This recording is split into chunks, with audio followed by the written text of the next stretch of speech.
Welcome to the September 3rd, 2024 regular meeting of the South Haven City Council. This meeting is called to order. Tonight's invocation is from Cantor Lou Price, a native South Haven man, and he's from First Hebrew Congregation.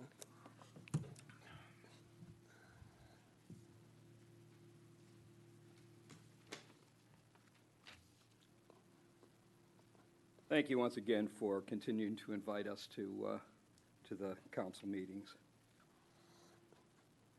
This piece was actually originally written by John Saxon.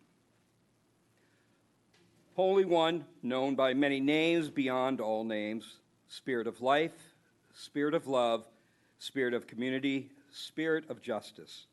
We ask your blessings on the people who have been called to lead the community in which we live, work, and play. Help them as leaders to not ask first, how do we fix this, but what do we need to learn? How might we need to change? And to whom do we need to listen? Remind them, because we all forget from time to time, especially in the noisiness that passes for political debate today, that they are not only leaders, but also servants, and that this is their responsibility and ours to serve the common good of all.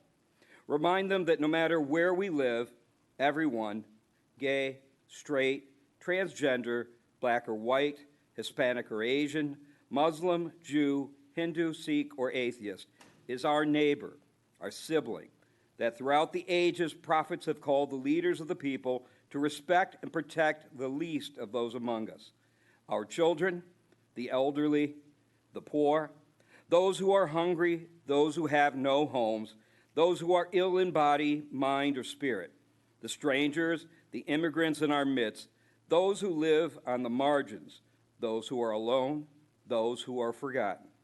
Grant them and us the wisdom and courage to know and do what is right, good, and true. May they and we speak out when it is time to speak out and listen, patiently and receptively when it is time to listen. May they and we always be guided by the spirit of community, by the spirit of justice, by the spirit of love. This we pray in the name of all that we hold sacred and holy, all that we hold good and right and true, and may it be so. Thank you. Thank you, Lou. Next, please stand for the Pledge of Allegiance. I pledge allegiance to the flag of the United States of America and to the republic for which it stands, one nation, under God, indivisible, with liberty and justice for all. Could we have a roll call, please, Megan? Of course. Jeff Arnold. Here. Mary Hosley. Here. Wendy Onuki. Here. Joe Reeser. Here. George Sleeper. Here. Letitia Wilkins. Here. Annie Brown. Here. Next, is there a motion to approve the agenda? I make a motion to approve the agenda. Second. All in favor? Discussion. Yes, I would move to amend the agenda to add agenda item 10A. City Council will be asked to consider directing the city manager to direct city staff to remove agenda items 5 and 6 from the September 5th, 2024 Planning Commission meeting agenda to provide time for policy discussions among City Council, City Manager, and Legal Counsel. I would further move to amend agenda to add agenda item 14A. City Council will be asked to consider directing the city manager to share the communication from legal counsel with city council within 1 business day upon receipt by the city manager or city staff, where the communication is legal counsel's recommendation on an inquiry from any city council member. Is there a second? Hearing no second, the motion dies. Moving on. We still have to vote to approve the agenda. Okay. We're going to vote to approve the agenda. It's written. All in favor say aye. Aye. Opposed? The agenda passes. It is now time for public comment on items on the agenda, excluding items scheduled for public hearing, and you have up to 5 minutes.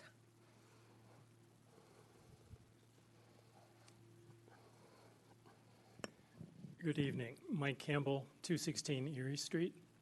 On August 5th, I was here talking to you about a tree that desperately needed to be removed in the 200 block of Erie Street.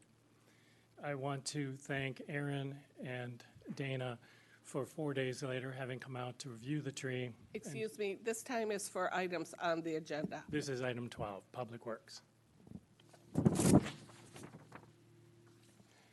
Therefore, I want to thank Dana and Aaron for having come out to do that. And then on the 27th, I want to thank the staff of Public Works for actually removing the tree. Thank you. Thank you. Any other comments? And we're moving on. Item 7, consent agenda, items A through E. Is there a motion to approve the consent agenda? I move to approve consent agenda items A through E. Second. Could we have a roll call, please? Absolutely. Arnold, Yes. Hasley, Yes. Onuki, Yes. Reeser, Yes. Sleeper, Yes. Wilkins, Yes. and Brown. Yes. Motion carries. Thank you. New business. The City Council will be asked to consider approval of the following special event applications. A, special event application 2024-35, Holiday in the Park, to be held on Friday, November 29, 2024, from 4 to 7 in Dyckman Park. B, special event application 2024-36, New Year's Eve 2024, to be held from 1 p.m. on December 31st, 2024, until 1 a.m. on January 1st, 2025, to be held downtown at the Center Street and Phoenix Street intersection. Is there a motion to approve those? I would move to approve special event application 2024-35 as read by the mayor, and special event application 2024-36 as read by the mayor. Second. Any discussion? Well, Mayor, these are two returning items that we've had over years. Nothing really unusual. The maps just keep getting better from the Visitors Bureau, which are very clear as to which roads will be closed. As we've been doing with the New Year's Eve, we've been blocking off Center and Phoenix to allow for that kind of center area. There will be a zip line there, DJ booth, the ball drop. I guess this year they are adding a laser light show in addition to the fireworks that will be shot off at the South Marina head wall. They're looking to have more food trucks in the downtown. I think they saw last year there just wasn't enough food down there for the number of people.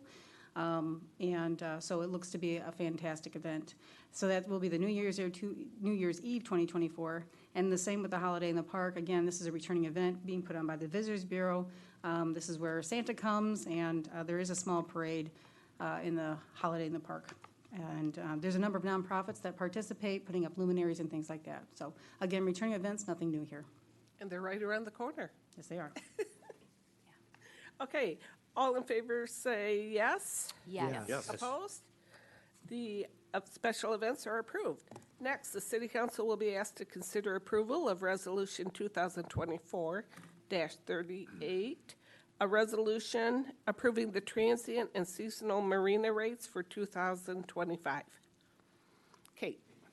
Thank you, Mayor. This is a resolution that we brought forward, and correctly so. Member Hasley did notice that there was a typo in the resolution at the bottom line. I think it's on page 58, that should say the 2025 marina rates, so thank you for pointing that out. What we have here is the increase to seasonal slip rates for the North Side Marina, Museum Marina, and Black River Park by 2%. These are kind of incremental raises that we like to do so that we're not seeing massive increases year over year or waiting a couple years. We are looking to match the reservation fee that the state's online reservation system applies, so that we have parity amongst the two systems. We're also looking to eliminate the Black River Park 10 entry passes. There was a time when we had these actual physical tokens we would give out in a roll, and our new parking software kiosk doesn't take them. So for us to kind of plug in like 10 entry passes with a code has become very onerous. So we still have the one issue or one entry that you can do, or a seasonal park pass. Thank you. That's what's being proposed in this rate. Any other questions for Kate? Mary? Yes.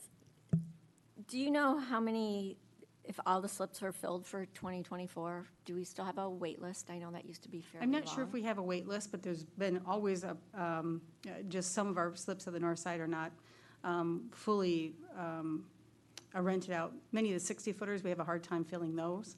And then we also have, I think there are 38-footers that are towards the the west end of the marina, and we typically do not fill those simply because of the wave action there. We have looked at getting some lists for those docks because it's really treacherous to keep your boat in there with just the wave action that a strong wind, west wind or northwest wind could bring. Okay, thanks. Okay, if there's no other questions or comments, all in favor say yes. Yes. Yes. Opposed? The motion passes. We didn't. Do we have a? Yeah, we didn't have a motion. Oh, We went so okay. fast. Is there a motion to approve the license agreement with, oh, wait, where are we? The approval of the resolution for transient and seasonal marina rates for 2025. I move to approve Resolution 2024-38, a resolution approving the transient and seasonal marina rates for 2025. Second. Okay, all in favor say yes. Yes. Opposed? The motion passes. Thank you. Next, the city council will be asked to consider approval of a 3-year license agreement with Freedom Boat Club for the use of 6 boat slips at Black River Park. Kate? Thank you, Mayor. This is a renewal of a license agreement. We're not putting it in as a renewal, but it's a new license agreement for 3 years. But we've been we've had Freedom Boat Club in the marina, Black River Park, since 2021, charging a commercial rate for 24-foot docks. They have 6 docks that we let them use. It's docks 1 through 6. We've not had any issues. They maintain the area very well. And this is a needed income source for Black River Park, which needs a lot of capital improvements. So we're looking to renew this for another 3 years, setting the commercial rates and also setting a step up each year of the agreement. Are there any questions for Kate? Is there a motion? I'll make a motion to approve the license agreement with Freedom Boat Club. Is there a second? Second? All in favor say yes. Yes. Opposed? The motion passes. Next, the city council is being asked to take the following actions regarding Phase 2 of the 12th Avenue Substation Distribution Circuit Project. A, approve the low bid from Newkirk Electric Incorporated in the amount of $210,369 for 12th Avenue Distribution Circuit, Phase 2, directional boring contract, and authorize staff to execute the necessary documents. B, approve the low bid from Newkirk Electric Incorporated in the amount of $342,709 for the 12th Avenue Distribution Circuit Phase 2 construction contract, and authorize staff to execute the necessary documents. And C, approve the purchase of 2 G&W Electric Viper S solid dielectric reclosers from G&W Electric for $58,218. Dana? Hi, good evening. I thought I'd come up and see if anybody had any questions about the That'd be project great. or Thank what's you. before the board. But yeah, as the memo said, this is a multi-year project that came out of a distribution system study in 2019. The substation has been completed as well as the first phase of the project, and this is all work related to the second phase. So the board's been approving various material purchases on long lead items, and we're at the point where we're ready to proceed with construction contracts that have been bid, so. Any questions for Dana? I just have one. Wendy? For all of the bids that are on here, the lowest bids, I guess, is that within the kind of frame that's been budgeted or what you were expecting, or did they come out higher than expected? Yeah, no, we were pleased with the bid results. They Okay. came in close to what we budgeted and feel like the project is on track overall. Yeah. Okay, thanks. Wendy? Mary? Mary? Sorry. Long day. This work looks like it's mainly in the township. Are there any assessments that go on to recoup? I know we provide services to non-city areas. No, I mean, this is it's not customer-based improvement project like extending a water main to serve a few customers. This is a system-wide improvement to help increase like the reliability of our grid and then let the substation feed other areas of the network. So there's no special charges for one group of customers or another.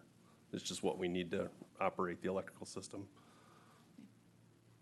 Any other questions? Is there a motion? I would move to approve the low bid for Newkirk Electric and Company for the amount of $210,369 for the 12th Avenue Distribution Circuit Phase 2 directional boring contract and authorize staff to execute the necessary documents. Is there a second? Second. All in favor say yes.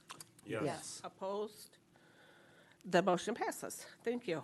I would make a motion to approve the low bid to Newkirk Electric in the amount of $342,709 for the 12th Avenue Distribution Circuit Phase 2 construction contract and authorize staff to execute the necessary documents. Is there a second? Second.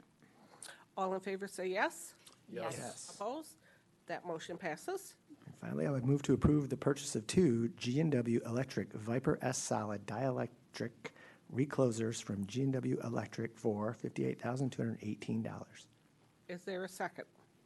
Second. All in favor say yes. Yes. Opposed? The motion passes. Next, the City Council will receive an update from Department of Public Works Director Dana Bird. Yeah, so thanks for having me here again tonight. Glad to give an update on everything happening at Public Works. We've had a ton of things going on as usual.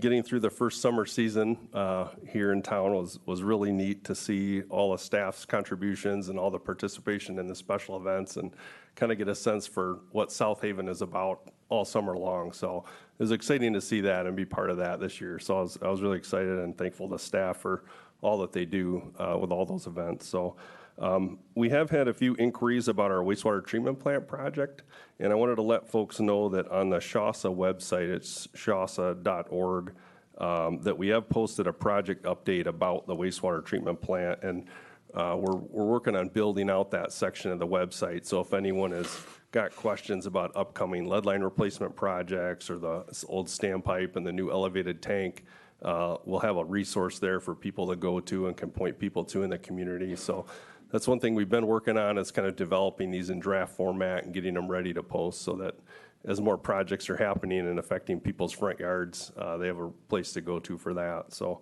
that is up on the SHASA website at this point.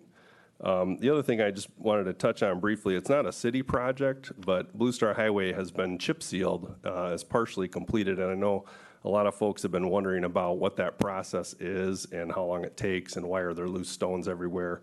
And that is one of the best preventative maintenance projects you can do for a roadway. It's not a cheap fix, but it is a very cost-effective fix that will extend the life of Blue Star. So I did speak with Van Buren County Road Commission today just to get an update on that. There won't be any additional work this week, but their next step is, now that the stone has been placed and it's been driven over and getting packed down, the next step, they think probably next week, weather dependent, will be they'll come spray a fog seal on top of that, which will blacken the surface and then make that more drivable and closer to completion. So it's a couple-step process where they lay out the stone, people drive over it, then they have to come back, spray it to renew that surface, and then they'll come through and paint the lines. So there'll probably be a few more days of work out there. They're thinking next week, weather dependent. But it is a great practice for the road, but it's a little inconvenient for people to drive on at times just because of the loose stone. But I just wanted to give an update on that. Appreciate all the staff's efforts for Blueberry Festival, and we're kind of moving on to the change of seasons here, starting to think about fall and winter, if you can believe that. Now that we're past Labor Day, we start thinking about what do we need to do to prep for leaves and snow, and so reviewing equipment, trying to get things in good working condition there so that things are ready when we need them. We did hire 2 full-time park staff, and we're glad to have Dustin and Toby on board. We're also sad to have Alex McElroy leave our electrical team, but we're wishing him well in his new endeavors. We've had quite a few things going on since I last came here. We've had a couple sanitary sewer overflow events, one from a pool draining and one from grease and roots that caused a backup. And And I know there were some questions about that when they occurred, but there was no health concern. There was really no risk to water quality or the beaches during those events. We feel like they were very well contained. Our water project is moving along through the next steps. We closed on our loan with the state of Michigan, and this week we're closing on our loans with USDA. And a little more on streets. We met with the fiber companies working in town. They resumed work. There's a lot of various holes being cut in town. And kind of as a result of that, and as a result of all the lead lines that need to be replaced throughout the community, just a reminder to folks to be patient with us as we do have to cut a lot of small holes in the roads. And I know that's inconvenient for folks to have a small patch in front of their house, or a crew working or jackhammering out a piece of concrete. But we do have to dig down under there to verify what's under there, and then those will be patched before winter. But kind of as a result of that, we're holding off on resurfacing large swaths of streets in town until we're done going through replacing all the lead lines and working with these boring companies to get through those inconvenient items there. Other things coming up that we'll have before council, we're working on applying for a grant application through MDOT. It's funding that's on a 3-year cycle for a small urban funding. So the project that is in design right now for Huron Street is using that funding. And then we're looking at what would happen 3 years from now. So we're kind of scoping out a few projects, have those applications for board approval coming up in an upcoming meeting. But just a reminder that work wouldn't be for 3 years from now. So we're hoping at that point, all the holes have been cut in the streets. We've replaced lead lines in those areas. We can go ahead and resurface those roads. So yeah, those are kind of the highlights, but I'm happy to try and answer any questions folks may have.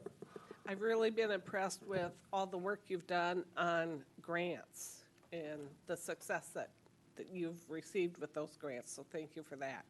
Yeah, no, I appreciate that. And a lot of that is our staff's effort, and a lot of that is previous efforts of previous folks here just to get those funding sources in line and projects identified, so. Well, thank you. Any questions? Joe? Yes, 6 years ago when I got on city council, early on, I remember asking the then mayor, Scott Smith, why our utilities were so high, especially set fees that we pay. So if you use $20 of water, you can get a set fee of $50.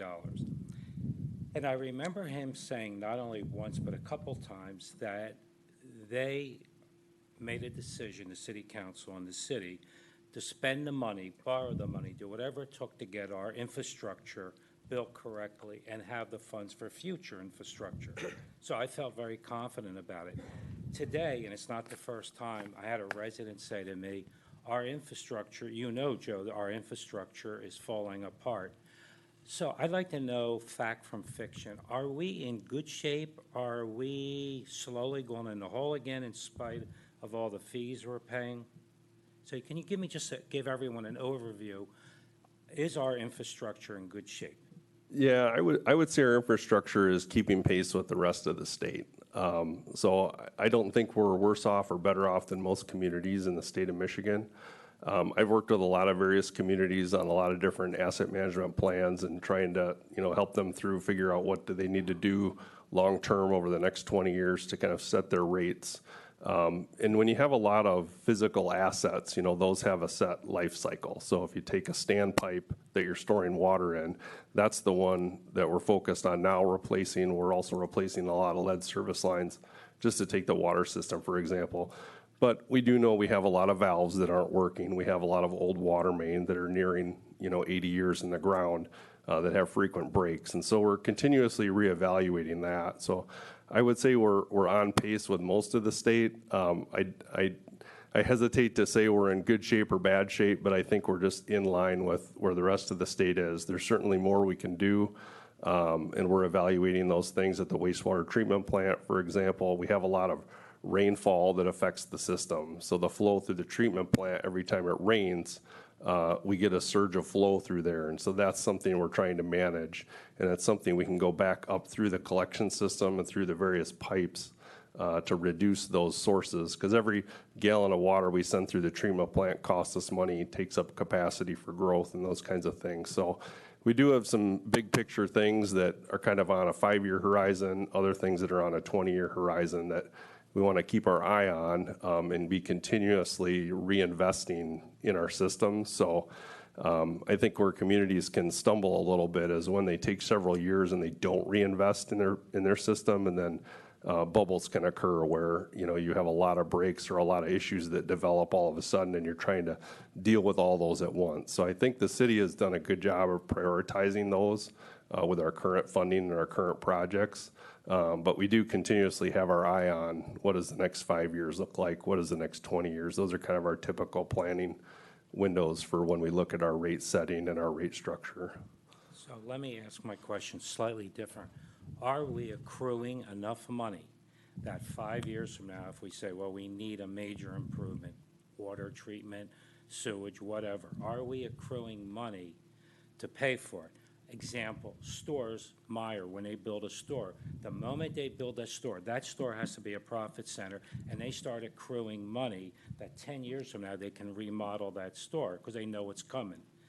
Are we doing that as a city? Because I don't know enough about our finances to know that.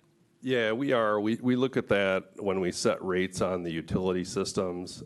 Streets are a little different because it's not a customer-supported base fund. And so with streets, you know, we have a fixed amount from road millages, and we have, you know, funds that we get for grants and loans. But for our utilities, we set a rate structure that tries to forecast those capital plans. So for things that we're planning on doing, you know, certainly we hold a reserve for things, unplanned things that come up. But for the larger capital things we see on the horizon, we have built that into our fee and rate structures. So I know customers have had significant increases year after year, and that's, you know, projected percentages through that plan. But that's in order to build up those funds so that we are in good shape financially. And I do say we are running our utilities in good shape financially for that. We are planning for those things. Thank you. Any other questions? George? Dana, a couple questions. One is on the solar project. Your report says that it should go back to the South Haven Township Planning Commission this fall. Any more specific? Yeah, we had a meeting with them last week, and I think right now we're awaiting Soul America, their decision on what they want to bring back to the Planning Commission, because I know there was a lot of input received from the public that they took in. They threw out a couple ideas at the meeting that they wanted to evaluate. So last I heard, they're intending to come back either to the September Township Planning Commission meeting or October. So we're still kind of waiting for a confirmation on what date that would be. But they are planning on taking the feedback that they received and presenting an updated plan to the public at that point. Okay, thank you. If you do find out a specific date, if you could let me know, I might be interested in attending that. Yeah, certainly. Township Planning Commission. Last question, on the Huron Street resurfacing project, I noticed in the report it says a stakeholder engagement in September, which I think is great. Any specific date in September yet on that? Not yet. So what that's referring to is some specific meetings that we want to have with certain property owners along there where certain areas of the right-of-way might get impacted more than others. One area, for example, is along the hardware store. There's no sidewalk in that area now. And so we're proposing building a sidewalk, although it's within the right-of-way, some portions of the right-of-way, you know, are partially used for parking at this point. So we want to reach out to some of those individual stakeholders. There will be a public meeting planned for that project. We do not have a date for that yet. It'll probably be closer toward the end of September or early October. But we just reviewed the 50% design from the consultant, and then the next step will be in September, kind of these specific stakeholder meetings in a few areas of the project, just where we know things might be changing a little bit, and get some feedback from those folks. And then overall, we'll have like a public open house for the project closer to the end of the month or in October. Thank you. Any other questions? Mary? Yeah, and for the solar, if you could let city council know, maybe in general, if we wanted to go, we could. Sure. I know a few of us went. Probably on the township's website.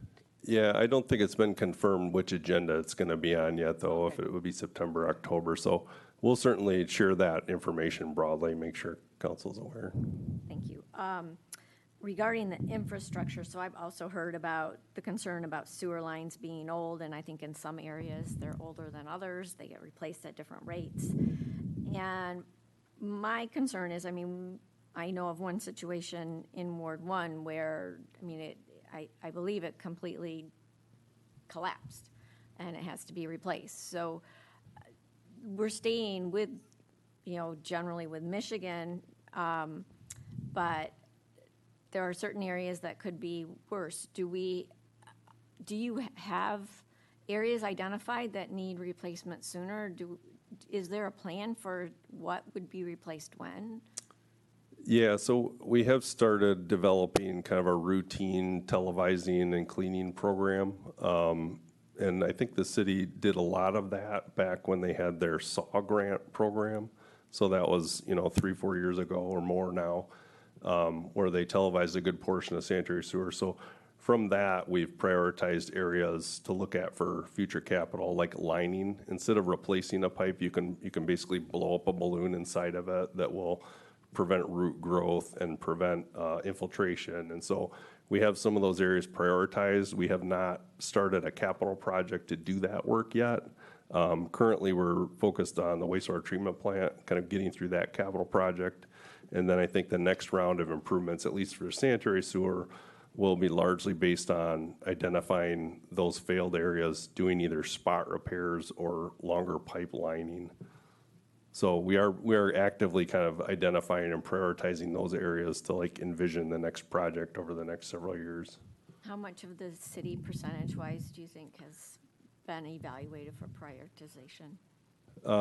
I would say roughly half at this point, so. And thank you for getting the information on the website with the wastewater treatment plant. I know several people were concerned about that, so thank you for being so responsive. And also thank you for the tree. I understand there was quite some excitement when the one limb with the raccoon came out. I understand there was a raccoon and its baby who...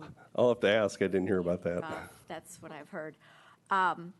And with regard to rates, I had inquired in the July 30th agenda packet, there were rates for sewer and water, and there appears to be a different rate for in-city versus out-of-city. And is that based on the original SHASA contract, or how are those set?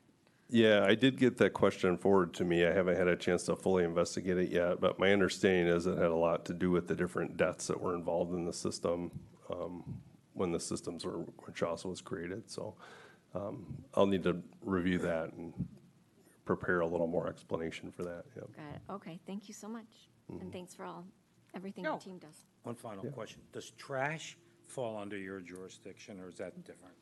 Nope. No, we only pick up stuff in the street when we see stuff laying around, so. Okay. Any other questions?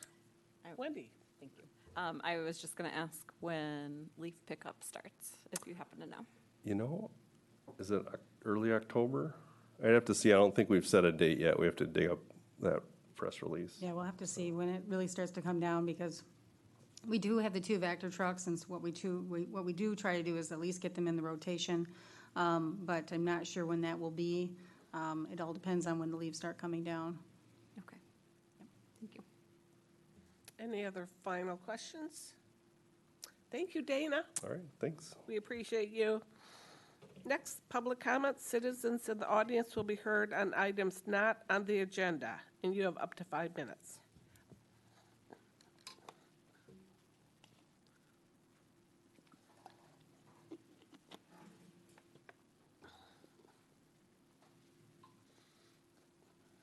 Joe Wilkins, 811 Indiana Street. Just 2 comments. The first one, I'm not sure, Kate, have we done anything as regards to filling the chief's position? No, but that's part of my comments tonight. Can you put the microphone a little bit closer to your mouth? I can't hear you. Yes. Thank you. That's better. The reason why I asked that, because when you guys hired Chief Thompson, who did a great job, and her leaving is going to, in my opinion, is going to leave a big gap, big shoes to fill. Chief Thompson did a great job on, building a rapport with the community of color, and specifically on the south side of Ward 1. She did a great job on trying to bridge that gap and building relationships. And I know a lot of people have talked to me in regards to wondering who was going to take her place. And they don't want to lose all that great work that she put forth. And so I know I was a part of that process of interviewing. And I think, Kate, remind me if I'm, correct me if I'm wrong, we used, I guess the staff identified a lot of stakeholders, and you guys scheduled interviews with different stakeholders. Are you going to use that process with this? Yeah, I'll talk about that more when I get to my comments, but yes, there's a process that we have in mind. Okay, so will the leadership of Ward 1, African-American leadership of Ward 1, be a part of that stakeholder? You know what, she's going to talk all about this at the end of the meeting when she has her city manager comments. Okay, all right. And my last comment is, the city has a couple of big items that we're facing with STRs, big challenges with STRs and affordable housing. Affordable housing, to me, is very important. And I'm hoping that we could turn the curve on that soon. But, in spite of those challenges, I often say that we're blessed to live in this community. And I talk to a lot of colleagues that live in different cities. Their challenges that they're facing a lot worse than what we're facing here. And I think sometimes we miss that. Sometimes we miss the little things that we're privileged or blessed to have here in South Haven. So I just want to say that just this summer, I think we just passed another summer, especially on the south side. That's always important to me, south side of Ward 1. I don't think we had one incident where the police was called out. And I usually pay attention to that a lot, because back in the early 80s, we were getting cops coming in from all over. And so this summer, I think we went through a whole summer where we had no real incident of where they had to call in. So to me, that's important. It kind of speaks volume of the type of residents that we have in this city. And so sometimes we overlook that. We take that for granted. But in spite of all the indifferences, this South Haven is a great place to stay. And that's my comments on tonight. Thank you, Bishop.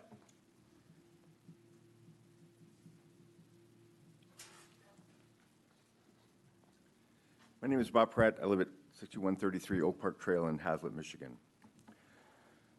I'm here to remind everybody what the mayor talked about while she was running for that position. This is a direct quote from a statement she made regarding lifeguards. I've supported adding highly trained lifeguards to our beaches since the drowning of Marty Jordan on August 1st, 2009. I was about 150 yards away from the beach attending a concert on the Black River when Marty died. A month later, I wrote an editorial in the Herald Palladium as a call to action on lifeguards in South Haven. Dark clouds had rolled in, but there were neither flags nor lifeguards to warn people about the rough waters that summer. Since then, the city of South Haven added life rings and flags, but we need to raise the flags and the lifeguard chairs and bring back professional lifeguards to the beach. I have lived in South Haven since 1985 and was a frequent beachgoer who witnessed the expertise of our lifeguards. Lifeguards are a proven way to make South Haven safer for our swimmers. At a city council meeting in March of 2001, Former city manager Kevin Anderson recommended that the city council consider replacing the lifeguard program, which had saved lives for decades, with a program of beach monitoring and patrol. Mr. Anderson told council members that unguarded beaches reduce the city's liability exposure.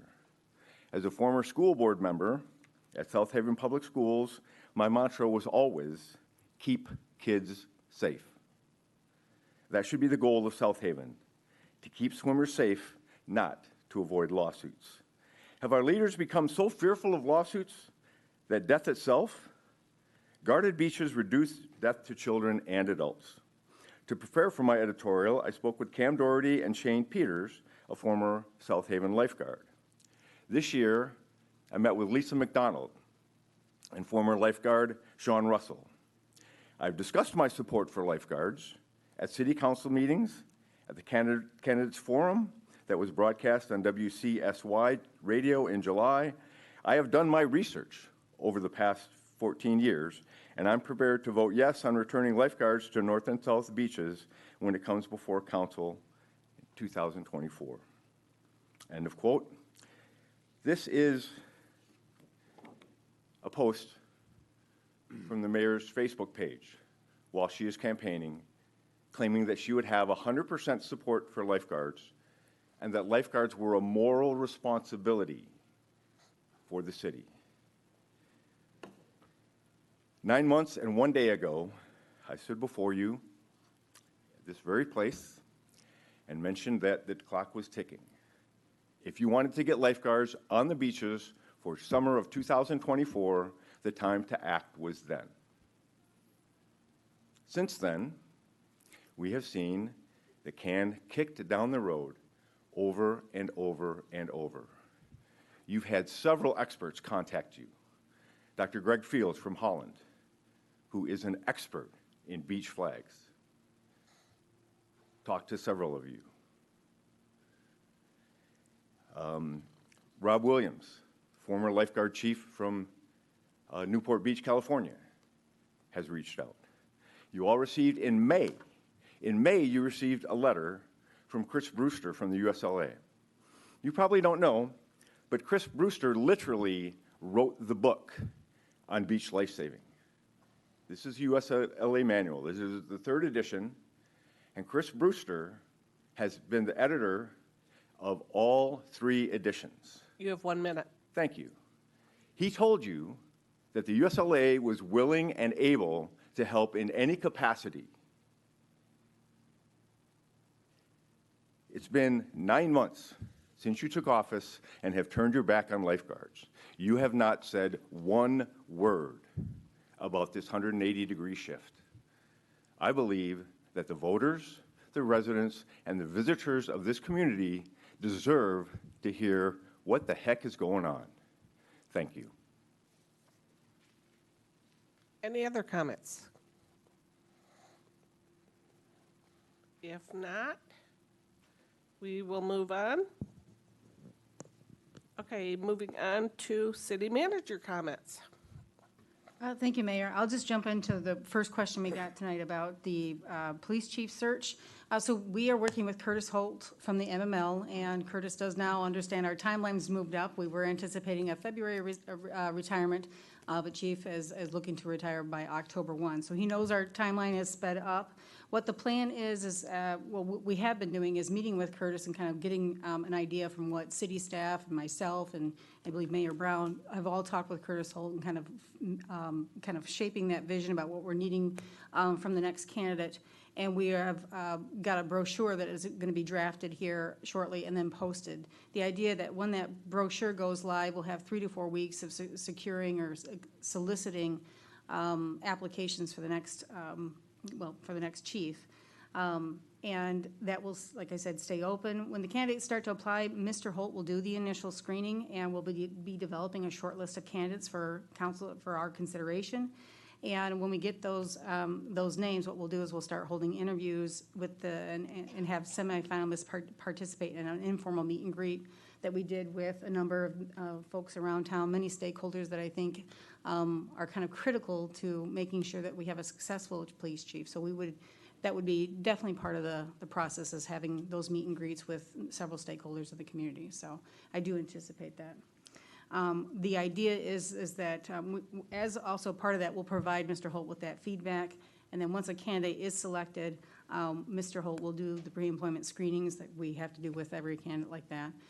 The idea and the goal is to have a new police chief hired before the end of the year. So aggressive, but that's what we're looking to do. The other thing I was hoping to, kind of, since we're talking about some things that are positive, we have a new assistant city manager, Michael Landis. He is here tonight. Some of you got to talk with him a little bit before the meeting. Michael will be heading up our economic development on our housing initiatives. He's also jumping in with both feet, so he's got a lot to come up to speed on. As you know, I've been doing about 2 jobs for the last month and a half, so there's a lot that needs to be coming up to speed, and I think Michael will do that admirably. For those of you that are on either LDFA in Brownfield, like Letitia, or the Harbor Commission, Jeff, this will be your staff liaison, so we'll get you connected with him. As in talking with Dana, I'm glad to see that we've got some items that are going up on the Shawsa website for the wastewater treatment plant. What we'll do on the city's website is we'll link over to the Shawsa page, so if people don't know how to find the Shawsa website, we can just send a link over there so they can find that information. And we know that there's a number of construction projects that are coming in. Of course, as Dana said, we just finished our bonding for the water distribution system, so that is something that's coming down the pipe. Overton, I know that's something we've all kind of talked about. I do have been working with Jim Hettinger on a draft RFP, and the hope is that we're going to have that ready for the 9/16 meeting agenda, and that way if there's anything that council wants to modify, tweak, or amend, that would be the time to get that done, and we can come back with a finalized version at the 10/7 meeting and get that process going. I know that's something we've all looked forward to, and we know that there's a critical need for housing in our community. I know that we also have another priority, which is looking at beach safety improvements and looking at a lifeguard program.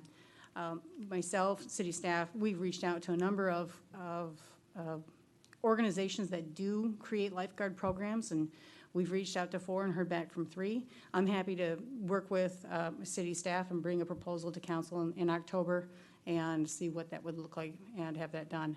I do believe that because this is a very niche area, I don't think an RFP necessarily would be, I mean, you can do it, but this is kind of professional services. There's not too many people that could do that, but we can bring that back for council's consideration and kind of dial in what council's looking for.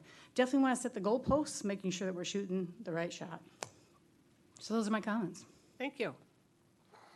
Moving on. Can we ask Go ahead. follow-up questions? So for those 4 companies, you've heard from 3. You and I have corresponded, and I got your reply after I had signed off and was gone.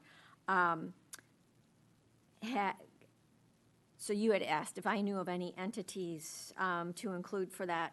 I mean, we've heard from, as it was stated, 3 different areas, 3 different gentlemen who have expertise in the areas.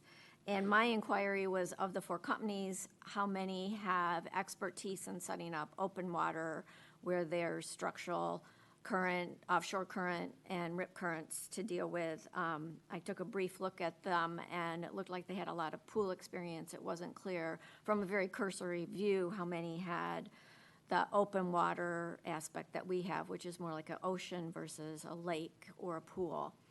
And so, you know, it's great that you've gotten 4 companies.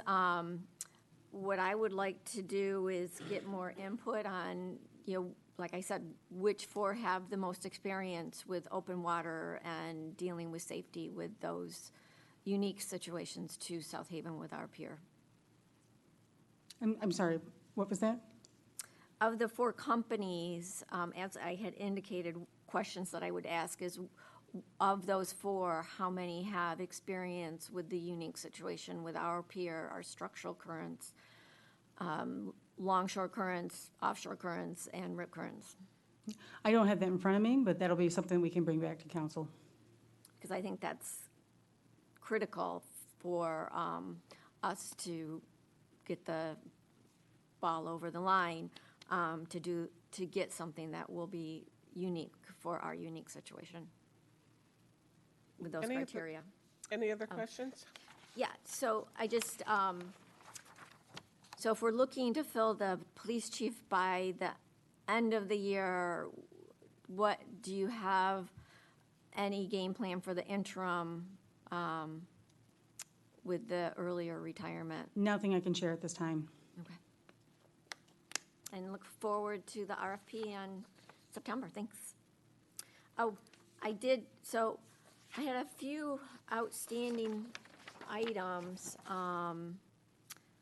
And, I had asked for the beach safety manual. I was wondering when I might be able to get that. And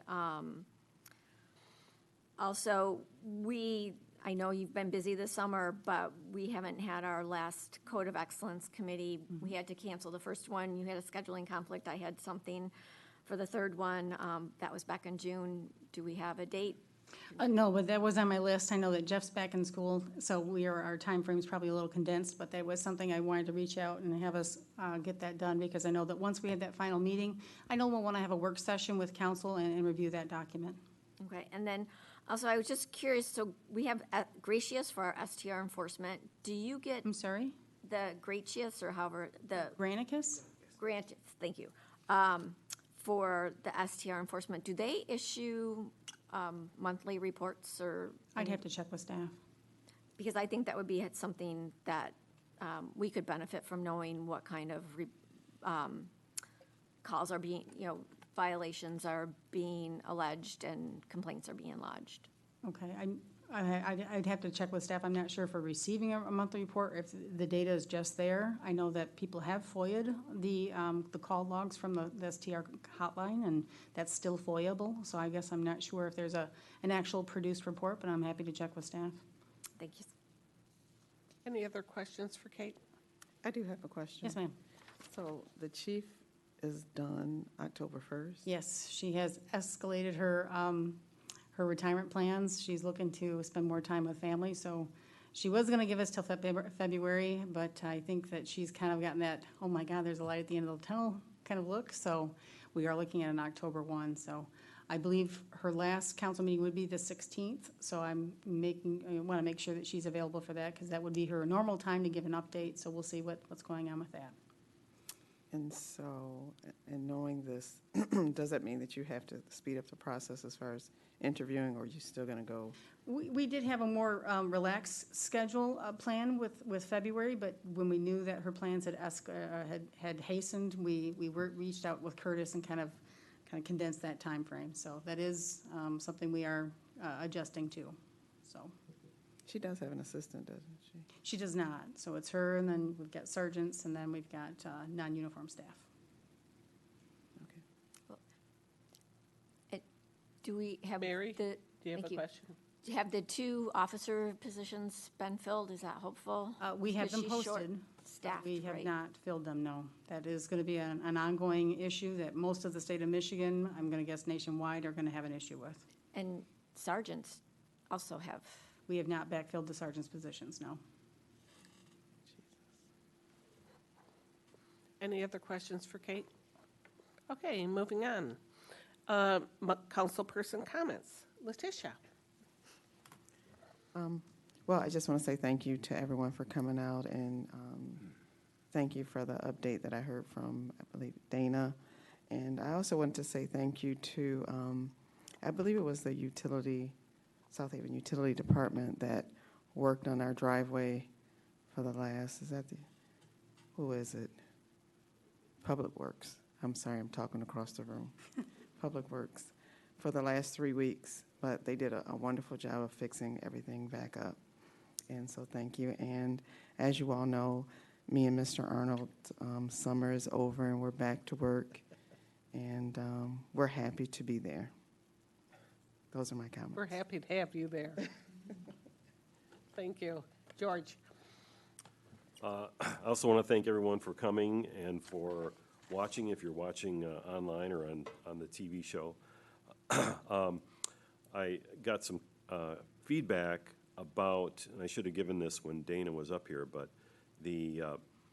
how the city looked as far as its flower beds and stuff like that. Looked really nice. I got that feedback. I was very happy to hear that.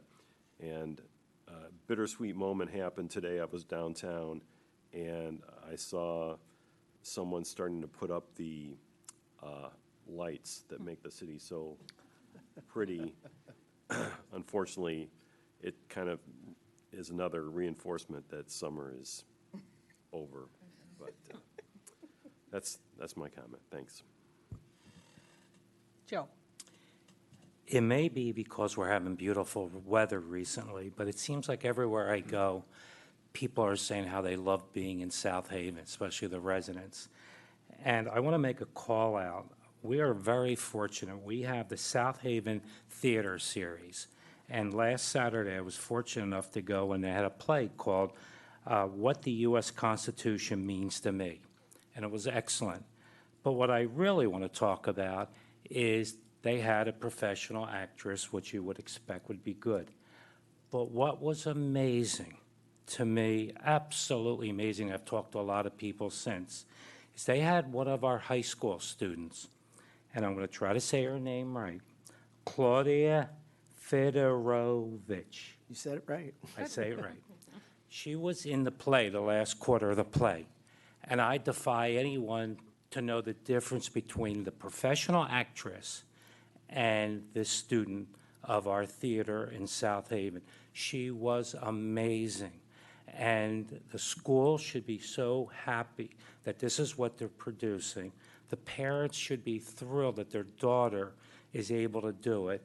And I can't, compliment her enough. She was so professional, so good. I've talked to many people that were there that night, and they all talked about her. So if our schools, if this is an indication of our schools are producing, it is absolutely amazing. So, Claudia, I hope you get to hear this, but thank you. You were wonderful that night. Thank you. Mary? Yes, I should have said this during Dana's and George's comment reminded me. So you had to respond quickly when you had the opportunity for the Michigan paving, and I was concerned about residents being caught off guard, and I heard very positive feedback from one resident who was very pleased with the engineer who came up, knocked on her door, and everything was good, and she just I wanted to make sure you heard the kudos for that. Also, a big shout out for everyone who supported Shays this past weekend. They did a fantastic job, and it's just great to have community support.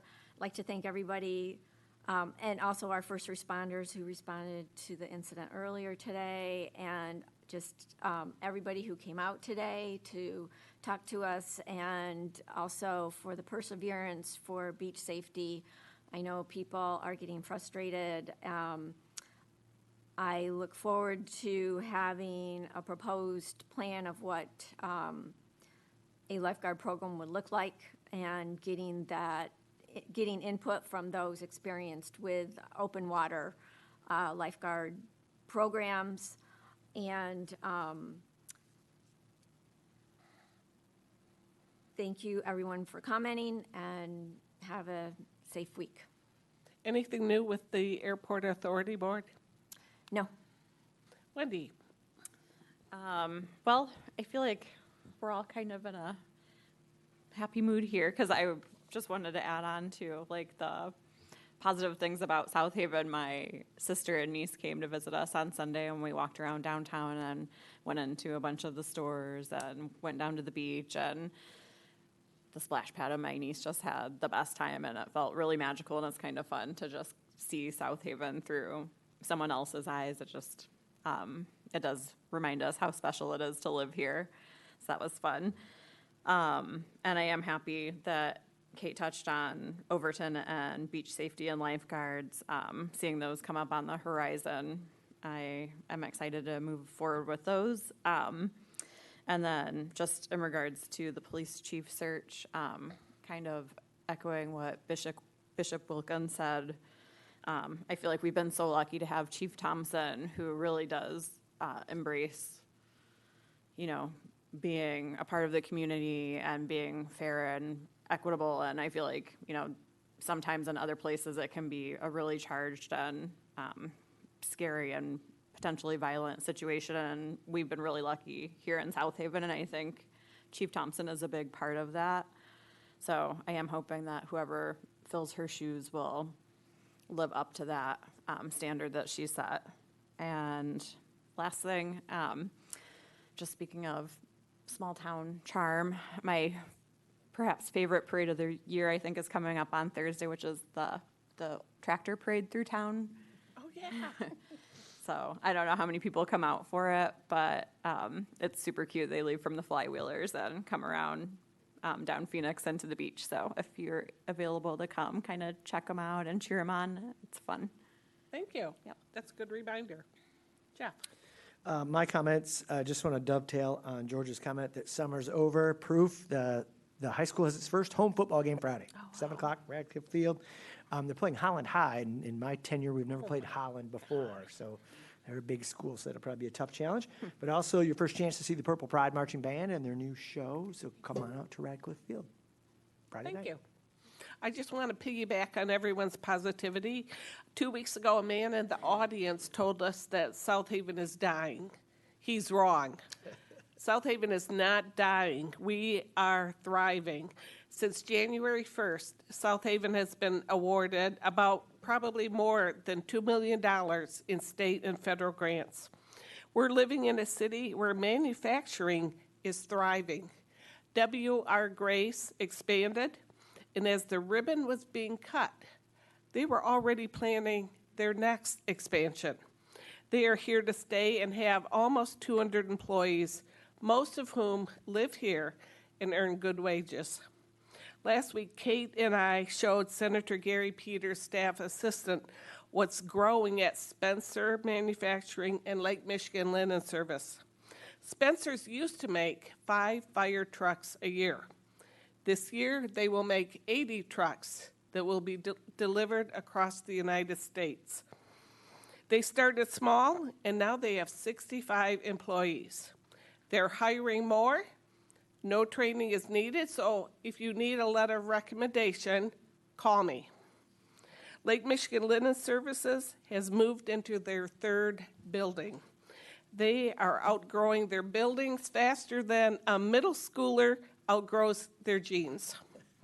Ashley Greer's business started with 3 employees in January, and her number of employees has increased 700%.